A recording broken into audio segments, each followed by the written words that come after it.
بسم اللہ الرحمن الرحیم کل من علیہ فان، جو کچھ زمین میں ہے فنا ہونے والا ہے. وَيَبْقَى وَجْهُ رَبِّكَ ذُو الْجَلَالِ وَالْإِكْرَامِ، اور جو ذات باقی رہے گی وہ تیرے رب کی ہے جو بڑی عظمت والی اور احسان والی ہے.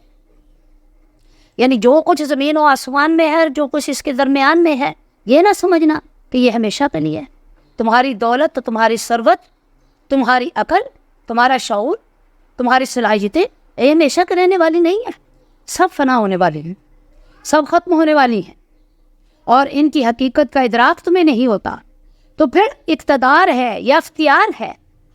تمہارا اقتدار بھی ہمیشہ کا نہیں، اختیارات بھی ہمیشہ کے نہیں، صلاحیتیں بھی ہمیشہ کی نہیں، کائنات بھی ہمیشہ کی نہیں.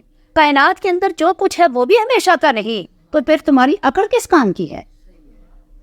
تمہارا غرور و تکبر کس کام کا ہے؟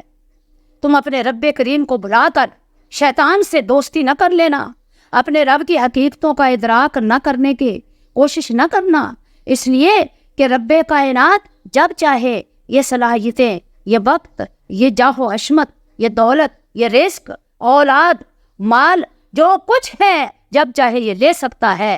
تو اکڑنا نہ، بل اترانا نہ، غرور نہ کرنا، بلکہ رب کائنات کے حضور سجدہ ریز رہنا اور تشکر کا اظہار کرنا، شکر کرنا، اپنی زبان سے بھی، اپنے اعضاء سے بھی، اور اپنے حواس سے بھی، اپنی روزمرہ زندگی میں اٹھتے بیٹھتے اس کے شکر کی تسبیح پڑھتے رہنا. کیوں؟ یہ سارا کچھ اس کائنات کے مالک نے تجھے دے تو دیا، لیکن یہ تیرا نہیں ہے، یہ فنا ہونے والا ہے. جو باقی رہنے والی ذات ہے وہ تیرے رب، وہی قائم و دائم ہے. وَيَبْقَى، وہی باقی رہے گی. جب ساری کائنات ختم ہو جائے گی تو اسی کا نام باقی رہے گا. حضرت انس رضی اللہ تعالیٰ عنہ کہتے ہیں کہ رسول خدا صلی اللہ علیہ وسلم نے فرمایا، دعا مانگتے وقت یا ذا الجلال والاکرام کا لفظ ضرور کہا کرو، اس لیے کہ اس کی کبریائی کا، اس کے جلال کا، اس کے کرم کا اظہار ہے، اور یہ اظہار کرنا بندہ مومن پر فرض ہے. اللہ کل شیء قدیر، یا رب ذوالجلال، تیری ذات باقی ہے. پھر تم اپنے رب کی نعمتوں کا انکار کیسے کر سکتے ہو؟ اپنی آنکھیں کھول کر دیکھو، بار بار دیکھو، جائزہ لو، پرکھو، کیا یہ ساری نعمتیں ہمیں تمہیں عطا نہیں کی؟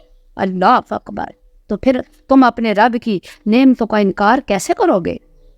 دیکھو، زندگی ایک نعمت ہے، اور فنا اور موت بھی نعمت ہے. اگر فنا نہ ہوتی، موت نہ آتی، تو آج اس کائنات کے اندر انسانوں کا زندگی گزارنا کتنا مشکل ہو جاتا. پچھلے چلے جاتے ہیں، اگلے آ جاتے ہیں. یہ نظام زندگی یوں ہی چل رہا ہے.